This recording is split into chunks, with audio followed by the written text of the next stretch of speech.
Sexual abuse in the church, an obviously hot topic. But it's one that we need to treat today because it's of importance to everyone, both within and beyond the religious community. Join us today on Austin Faith Dialogue. Austin Faith Dialogue, at the crossroads of religion and life. A series highlighting the cultural and social interactions between the worshiping and religious communities in and around the capital city. Austin Faith Dialogue is brought to you by the Austin Metropolitan Ministries in cooperation with KXAN. Join us now in Austin Faith Dialogue.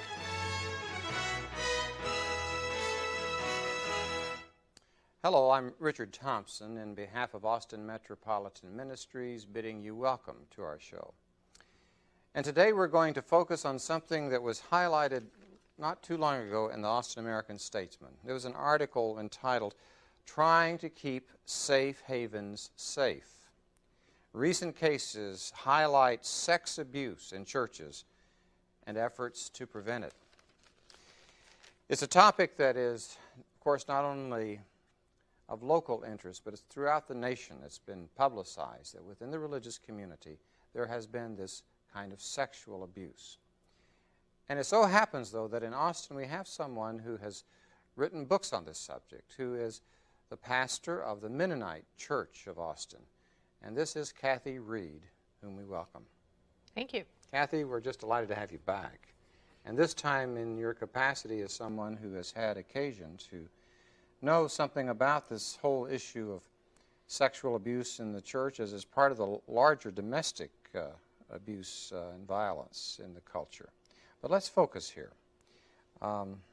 What is it that you have discerned? And in this article you're quoted several times as it lists 5 or 6 different cases of sexual abuse in congregations. Is this the exception to the rule, or is it more of the rule than we might imagine?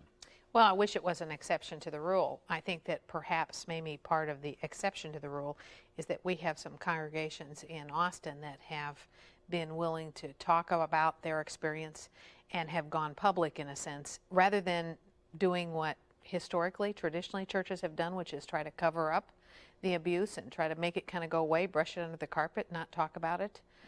Instead, we have congregations who have been forced to face the issue and to talk about it and figure out how to handle the aftermath of that kind of experience, as well as to how to handle and comfort people who actually are survivors of this kind of abuse. Okay.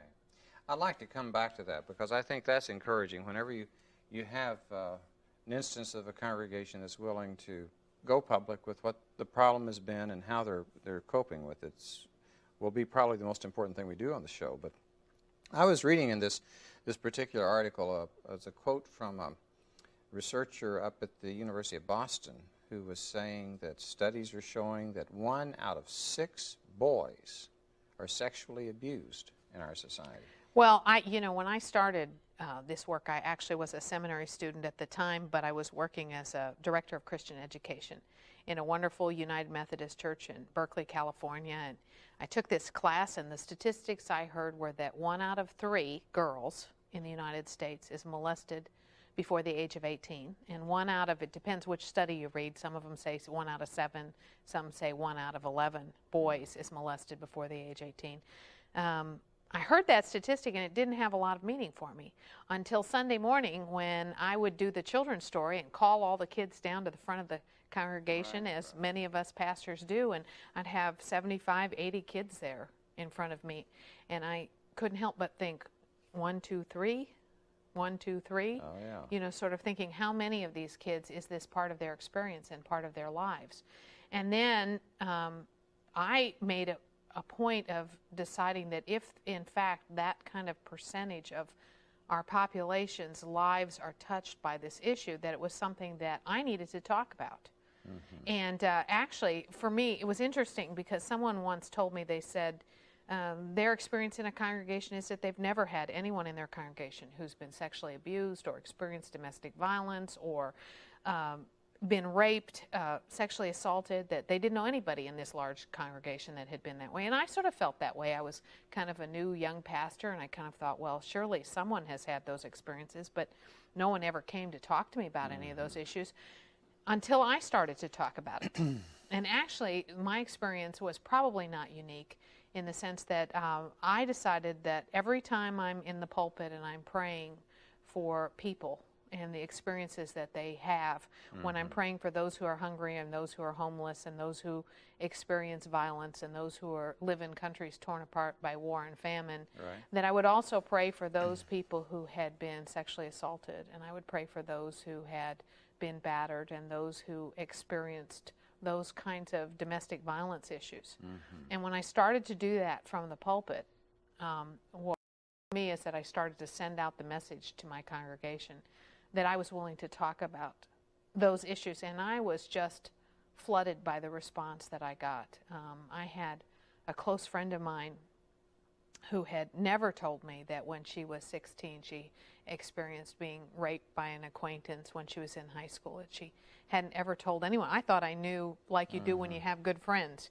You know, I thought I knew a lot about her life and her history, but that was not something she had ever shared with me until I sort of let her know, as well as the rest of the congregation. I was willing to talk about that. And this is what led you to write the...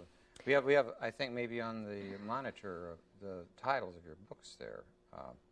Tell us about how that came about. Well, I think that what it did is it changed my ministry as a pastor, that I decided what I wanted to do was to try to figure out how to not just have the church be aware of the issue, but actually how to help the church be a place of healing, and also how to prevent the abuse from taking place in our congregations. And so my work started then to focus on how can you bring the religious community into line with the domestic violence community or the sexual assault community, and how can you bring the two together, because historically we haven't worked together. These topics that we're talking about today are topics that the church has not wanted to talk about, that we haven't mentioned from our pulpits, that we don't bring up in prayer, and we don't want to talk about. We don't want to talk about it just in terms of what happens in people's lives, and we certainly don't want to talk about it potentially happening even in our congregations. Now, in these couple of books that you've written on the subject, were those used like in the education program? Well, these are both actually. I was a teacher before I went to seminary. I was one of those second career people that goes back to seminary, and my training was in education as a teacher, and so I combined my own experience in terms of curriculum writing with my experience in the church and my religious training, so that they are actually curriculums to be used in the church, so that your Sunday school program can teach prevention to the kids. All right. Which is something that you can do in a church to one of the many techniques for sort of stopping the abuse, if there is any abuse going on, or to help kids be safe from it. Let's talk a little more specifically about what constitutes sexual abuse. Well, you know, sexual abuse in the church is no different than sexual abuse outside of the church. Okay. It's some kind of sexual activity between an adult and a child in particular. I mean, I've been focusing on sexual abuse of children, and it can be everything from touching private parts to having sexual activity, inappropriate sexual activity, which goes from very erotic kissing to sexual intercourse. It can be watching pornography with children, asking them to watch certain sexual acts. I mean, it's not something that is easily mistaken for just giving a kiss on the cheek to Aunt Sarah. I mean, there's no confusion about what this is. And the thing that has happened in the last few years is that Boys and Girls Clubs and Boy Scouts and Girl Scouts have become more aware of these issues, and they really screen out people. No longer do we live in a day and age where you can just volunteer to be an adult in a program with children, or volunteer to be working in a daycare center. They screen out people who might have some kind of criminal background in this area. And what has happened is as those areas have become more careful about who leads the activities and who gets involved with children, the church has become even more of a target for people who want access to children.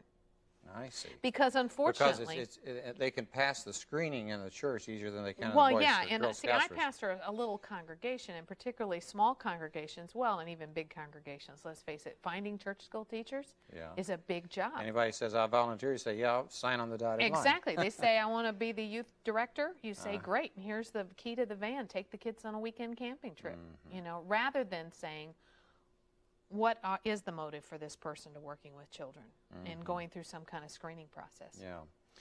Again, like to come back to some of the prevention and some of the procedures that congregations can follow to help head off this kind of thing. But going back to the characteristic of sexual abuse within the church as distinct from the society as a whole, you do have, it seems to me, in a sense, more opportunities. There's more intimacy. Well, you're a trusted person, too. I mean, what parent doesn't allow their teenager, their child, to be in the custody of a pastor or a youth leader or a Sunday school teacher? I mean, these are people that you trust to be part of your life. Right. And so there's a implied, permission there for that person to take your child.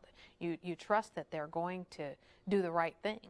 And so it's a very deep sort of betrayal of the trust that we have in our church leaders when something happens. And of course, it's not just ministers, it's lay people. It's not just, according to this, it's not just Protestants, it's Catholics, it's not just liberal church, it's conservative churches, it's across the board.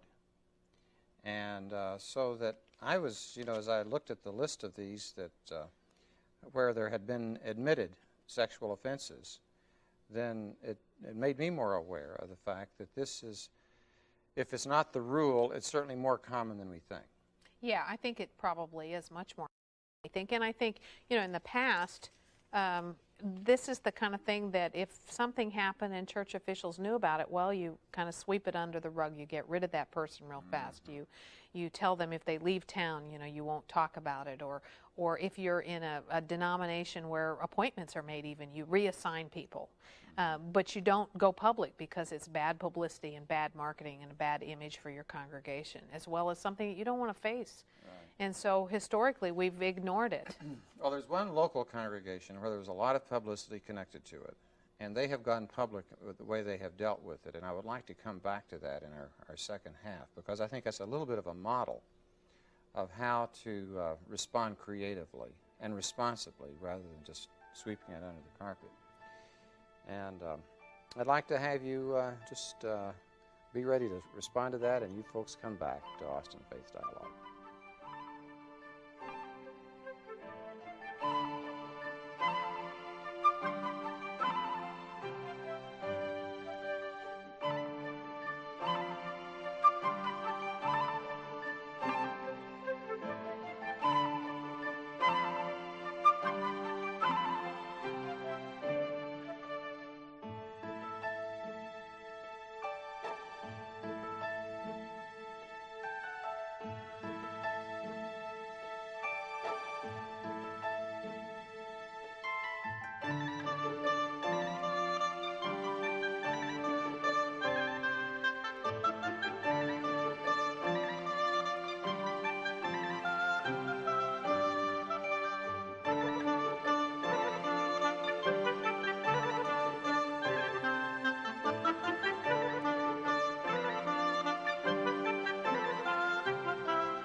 Welcome back to Austin Faith Dialogue, where today our topic is sexual abuse in the church. It was featured in a recent issue of the Austin American Statesman. And there was a quote there, several quotes as a matter of fact, from Kathy Reed, who is the pastor of the Mennonite Church here in Austin, and with whom we've been speaking in the first half. Kathy, coming back in the second half, I welcome you just as warmly as I did the first time around. Thank you. And I would like to say that one of the churches that receives so much publicity about this and that you have indicated to me has gone public on it and that it could be helpful for folks to know about is River Bend church where there was a youth volunteer who pleaded guilty, it was last September, to molesting 8 teenage members of the church, and who was subsequently sentenced to 60 years in prison. And I think it's because that is such a well-known congregation in town that the way they've responded to that is something that you might want to share with our viewers. Well, I've just been very impressed with how Riverbend Church had dealt with this whole issue. And part of it is that they were not afraid to talk about it and to go public, and have in fact taken on the topic as sort of part of what they see as part of their mission in terms of assisting parents and helping parents understand the problem and understand the scope of the problem and learn more about it. They recently did an all-day Saturday workshop for parents called Who's Touching Your Children's Lives? And it focused not just on the church, but also who are the coaches in your little league or your sports activities that your kids participate in, who are the adults, and how do you know that those people aren't hurting your children? Okay. Trusted adults who somehow find themselves in those situations. And you had indicated to me that they had invited you to be part of that planning Yeah, process. I got to help with that planning process, and they did an outstanding conference, and I think they're planning on doing more of that, and I think it's great that a church in Austin takes a leadership role to talk about such a difficult topic. Well, you also indicated to me that there weren't too many who showed up to that conference. Well, I think it's a tough topic because people don't really want to. I mean, it's something that is difficult probably for all of us to talk about. It's not something that we want to think about. I have 4 children, and you get busy lives where you drop them off at soccer and you pick them back up a few hours later after practice, or you send them on activities with the church, and you don't have time to think about now, you know, who checked those people's backgrounds, what is their motive. You trust that whatever organization you're working with will have done some kind of screening, look at some kind of background on those people. Okay, now let's be realistic though, Kathy. You, being a pastor of a church, you know that it's not the kind of thing that congregations have been used to doing. Well, and people are check actually off background checks on your youth leaders or your Sunday school teachers. Exactly, and particularly the first time you do it. I mean, when you institute it as a policy, people who have been teaching Sunday school for 25 years, you know, if you're lucky enough to have someone who's been doing it for a long time, they're offended when you say, well, we're going to do background checks on everyone who teaches Sunday school, or we want you to fill out an application. But one of the things that's happening in our culture is that this problem is so prevalent. A lot of insurance companies that insure churches want you to do those kinds of checks because it's protection for the church as well as the insurance company. Really? To do some kind of prevention, to screen people. To when you go to, if you have an incident that takes place in your congregation, what's going to happen if there's any kind of litigation around it is you're going to have to prove that you did everything you could to prevent it from happening. And so that's where, I run a church camp for Mennonite children. Every counselor, every person who works on the staff has to fill out an application. You know, whether I know them personally, whether they've been recommended by their pastor, you have to screen people. You have to say, well, this is a policy that we do, and we all do it, and we're going to do it. Okay, well, I think then what you're indicating is that in order to head off this kind of problem, to prevent it before it occurs, that you have some kind of screening of volunteers, and denominations screen, I know at least among clergy, that indicating that you've been free of any sexual abuse in the past has become pretty routine. Although the question is how far back that's checked, I think is sometimes turns out somebody gets a call to a church, and lo and behold, they've been creating these problems in other places. Well, and you don't always, sometimes people have avoided any kind of record, so that maybe even if there was some abuse going on, it's not in any kind of public record where you can find that out. The sad reality is that you're never going to be able to institute. You can talk about the issues from the pulpit and from the congregation, which I think would discourage someone who is really trying to prey upon children. Sure. And I think if they come to your church and you're talking about these issues, then they're going to think this is not as good a location for my activity. And just speaking about it, as you I indicated think that's before, part of the preaching prevention. and teaching is to create a whole climate of awareness. Exactly, and I think the more the parents and the staff and the children are aware of the issue, I think that does exactly that. Make a climate that says this is not a welcoming community for pedophiles and abusers. Speaking of pedophiles, I was reading in this article, there's a Lutheran, Reverend German, who works for the Lutheran Social Services of the South, says that he's worked with ministers who have been pedophiles. And it makes me want to find out from your vantage point, how can you be, of help to people who have been molesting or been abusing? If you're looking at it from the Christian standpoint, that you have to be concerned about them as well. What would you think is the means of healing that not to bear with? Well, I think that's probably the most difficult question you could ask me probably during this time. And there's a lot of controversy about whether people who are real live pedophiles can actually be cured of this problem. And I guess I would say that it is not probably something that is curable. It's a little bit like recovery for people who have other kinds of addictions. And I don't want to say it's an addiction either, because that muddies the water for us. But it's a little bit like you would never take a recovering alcoholic and give them a job in a liquor store.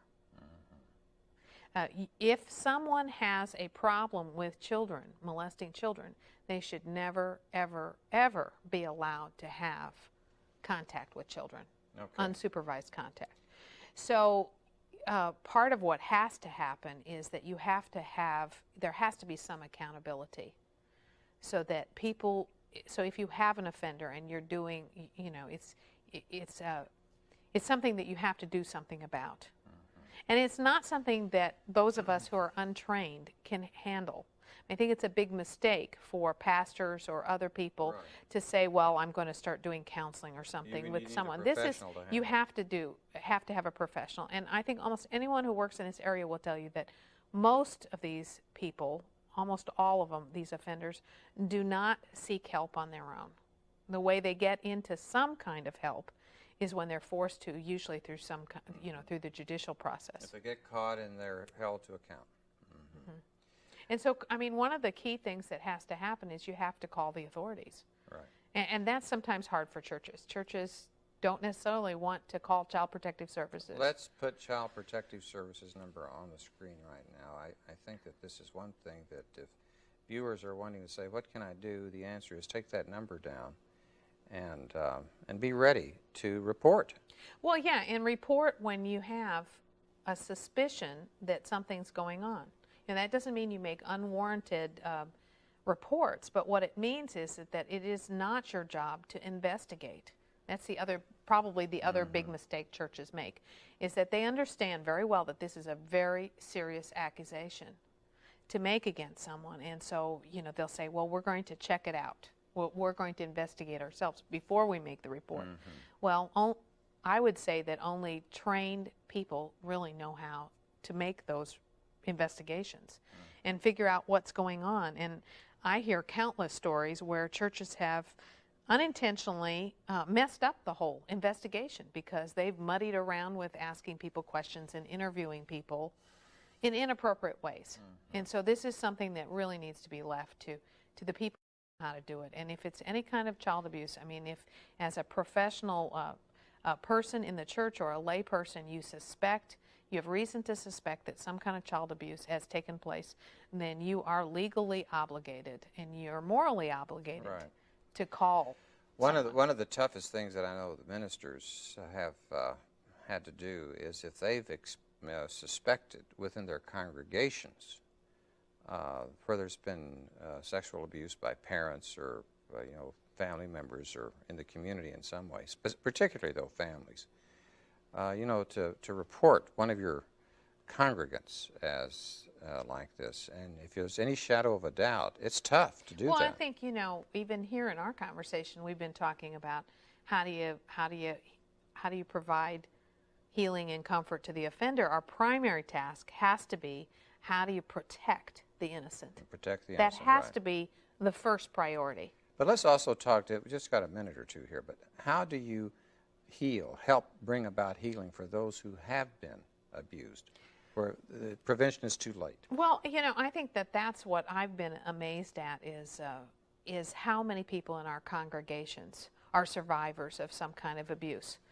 And I think it's more than just what the statistics would tell us.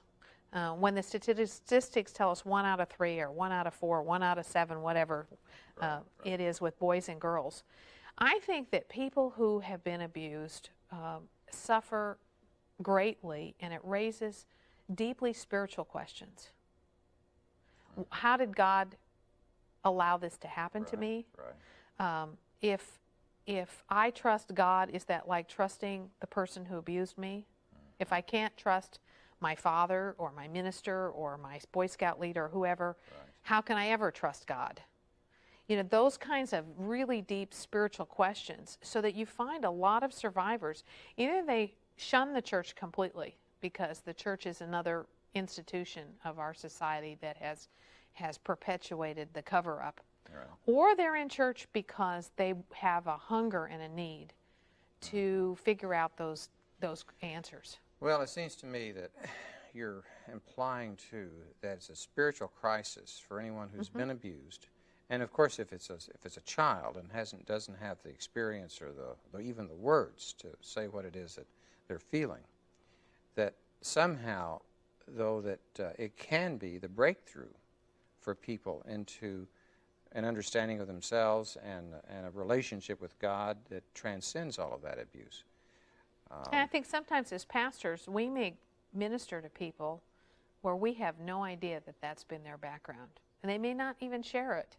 I one time was doing a women's fellowship circle kind of thing, and then after it was over, a woman who was nearly 80 came to me and told me that in her entire life she had never told anyone, including her husband, who she was married to for over 50 years, she had never told another living human being what a doctor had done to her on her when she was 12 at her annual physical that year in a little town in the Midwest somewhere. And she said she still, at the age of 80, wakes up at night with nightmares thinking about how many other little girls in that town over the course of his career he molested. Right. And she said, but I lived in a little town where you could never question the doctor. You know, I said, wouldn't your mother have believed you? And she said, no one would have believed me. Well, one thing that I believe for sure is that what you said here today has been a great help to folks who are looking in. At the end, you'll see the Austin Metropolitan Ministries number, the 472-7627 number. If you'd like to have more conversation with Kathy, I would suggest that. Would you be willing to take some calls on this? And we'd be happy to have you folks come back with us next week as we thank you for being here, and thank you also for being here. I'm Richard Thompson.